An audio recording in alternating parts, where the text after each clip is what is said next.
tous les gens qui ont commencé avec moi sont encore là. C'est un point rassurant quand on regarde dans le rétroviseur, puis c'est un élément de satisfaction aussi. Le magazine Service vous présente le podcast Une voix, un parcours pour parler sans détour avec un dirigeant de la propreté. Suivez l'info technique et économique du secteur dans le magazine sur service-propreté.fr et sur LinkedIn. Il est à la tête depuis 2019 d'une entreprise girondine qui emploie 50 salariés. AM Nettoyage 33 réalise 2,5 millions d'euros de chiffre d'affaires annuel, essentiellement auprès des copropriétés. L'entreprise est active en Gironde, autour de Libourne, Bordeaux et Arcachon. Nous sommes aujourd'hui avec Florian Michelet. Bonjour Florian. Bonjour Séverine. C'était comment votre première journée dans le secteur de la propreté ? On avait initié pour ma prise de fonction un certain moment avec plusieurs agents et j'ai passé une dizaine de jours sur le terrain à tourner avec différents agents de l'entreprise.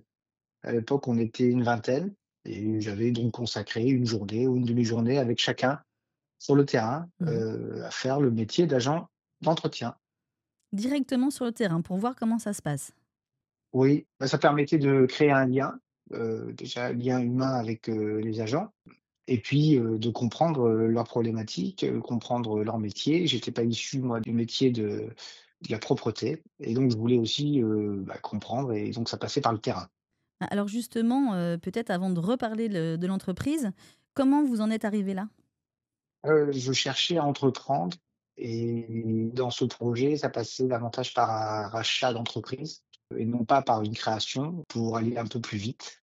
J'ai cherché quelque chose en service, en B2B et puis, l'entreprise, de nettoyage, AM a été, en cours de vente et ça m'a particulièrement intéressé.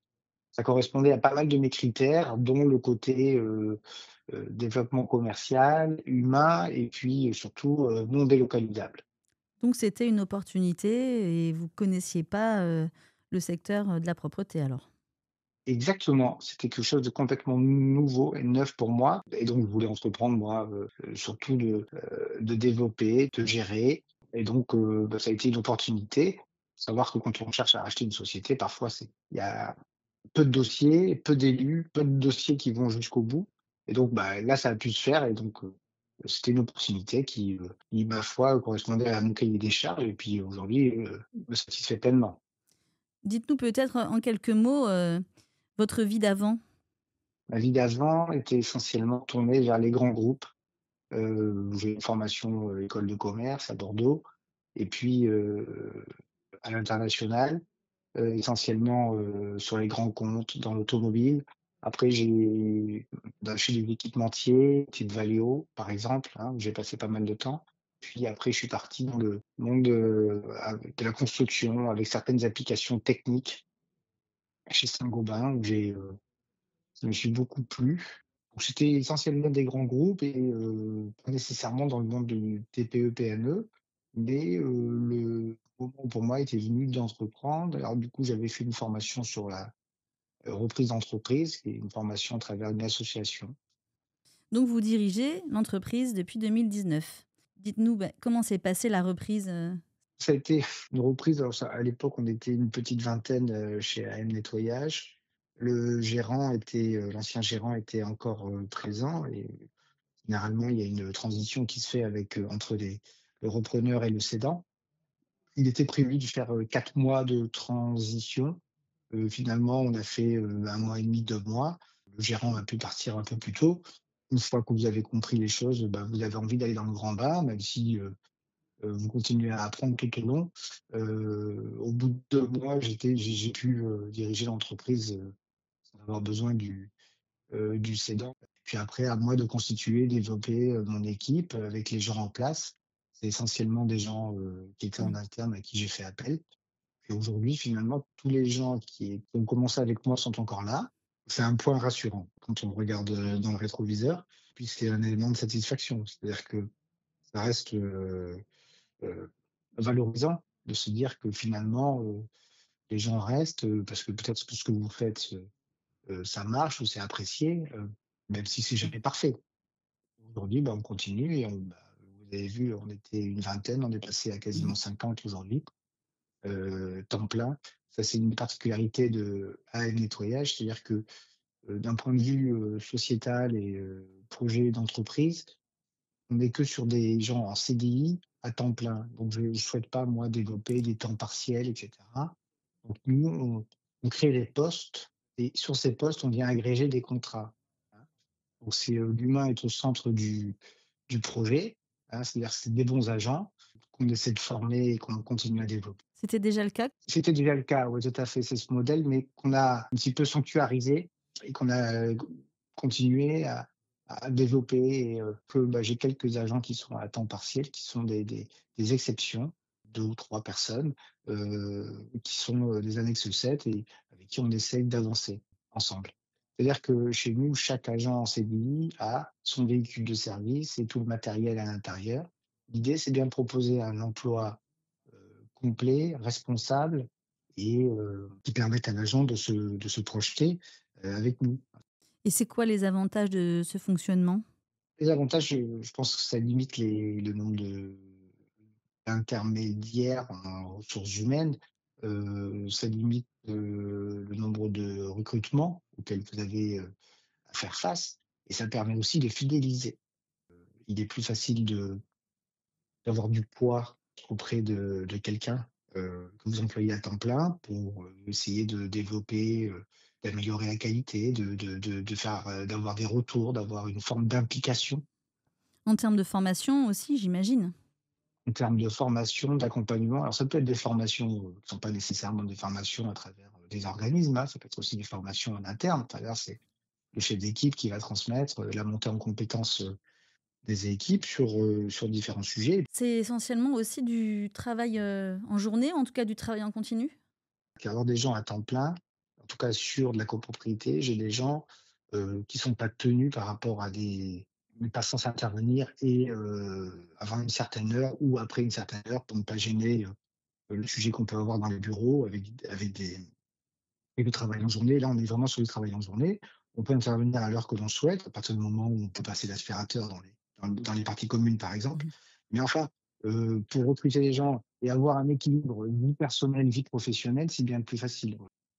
Et en parallèle du social, est-ce qu'il y a d'autres sujets, RSE qui vous tiennent à cœur? Au départ, c'était sur le recyclage. Quand j'ai tourné avec les agents, on avait des bureaux ou des poubelles à vider et puis, je me rendais compte qu'ils faisaient pas forcément le tri sélectif qui était pas respecté, parce qu'on leur avait appris à tout mettre dans le même sac noir et après, du coup, à jeter dans le grand bac, d'ordures ménagères. Parce que c'était la formation qui était comme ça, en fait. Donc ça, c'était un exemple. Après, c'est pas évident, nous, à transformer. On a beaucoup de véhicules qui sont des véhicules, de service et c'est pas évident de passer à l'électrique puisque les agents rentrent avec le véhicule chez eux pour pouvoir se recharger et cetera, c'est pas nécessairement facile à mettre en place. Alors parlons un peu de vos clients maintenant. Comment vous abordez la relation avec eux? Bah, moi, j'ai toujours été dans un environnement très commerce, par rapport à mon expérience professionnelle. Donc, je suis très, dans la relation, gagnant-gagnant et dans la relation partenariale. Mon approche, c'est la réactivité et le service client.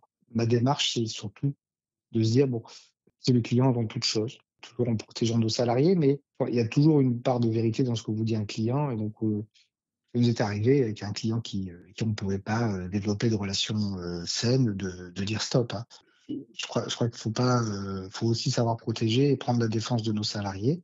Ça fait 5 ans que vous êtes dans la propreté. Qu'est-ce qui vous a surpris dans ce secteur que vous ne connaissiez pas? Moi, la grosse différence et là où je me suis beaucoup, éclaté, où je prends beaucoup de plaisir, c'est le côté très opérationnel. Le secteur de la propreté, le secteur de la TPE, PME et où je prends beaucoup de plaisir sur les tâches concrètes, sur, la proximité avec les salariés, avec les agents et avec, des agents qui parfois ont un métier, avec une forme de pénibilité et avec qui parfois humainement on a des belles rencontres. Différemment de votre expérience précédente, là, vous dirigez, vous avez les responsabilités. J'imagine que c'est pas toujours évident de gérer la pression. Oui, ça s'appelle l'expérience. Je crois qu'il y a le début qui est pas forcément évident et cette pression-là, elle peut être compensée par, l'excitation. On apprend à vivre avec, on apprend à prendre du recul. C'est peut-être pour ça aussi que moi j'ai fait ce rachat quand un certain âge, un certain niveau de mon expérience professionnelle. Il faut apprendre à vivre et puis, effectivement après il y a ce côté, toute cette courbe d'apprentissage, hein, le solitude du dirigeant que vous avez au début, et puis avec laquelle vous apprenez, vous vous développez, vous apprenez à vivre, hein. Mais c'est des choses qu'on vient de trouver aussi, en adhérant à la FEPSO. Vous venez, échanger aussi avec d'autres, avec des homologues. Florian, merci. Avant de conclure cet entretien, je passe tout de suite le micro à Loane Bourric qui va vous proposer un petit quiz, si vous voulez bien jouer le jeu. Bonjour Florian. Bonjour Loane. Nous allons maintenant passer aux questions de la rédaction. Le principe est simple, vous allez devoir répondre à ces 5 questions le plus spontanément et le plus rapidement possible. C'est parti ? On y va. Alors, quelle est votre plus grande réussite professionnelle ? La reprise d'un nettoyage. Et vos motivations pour la suite ? L'envie d'avancer, de se dire qu'on ne va pas s'arrêter là, qu'on veut continuer et poursuivre et de continuer à se mettre des challenges, raisonnables mais ambitieux. Comment rendre la profession plus attractive ? Très compliqué, sujet d'actualité. Je crois qu'il faut, accentuer la professionnalisation. Et une rencontre qui vous a marqué pendant votre parcours ? Moi, dans mon entreprise, j'ai des agents qui sont des personnes avec qui je m'entends très bien, alors Et l'entreprise de propreté idéale en 3 mots ? réactive, professionnelle, bienveillante. Merci beaucoup Florian. Merci. On vous remercie Florian pour cet échange qui fait également l'objet d'un article dans la rubrique rencontre du numéro de janvier-février. N'hésitez pas à écouter aussi les précédents podcasts sur notre site web ainsi que sur les plateformes spécialisées et on vous dit à bientôt pour un prochain épisode. Vous venez d'écouter Une voix, un parcours, le podcast du magazine Service.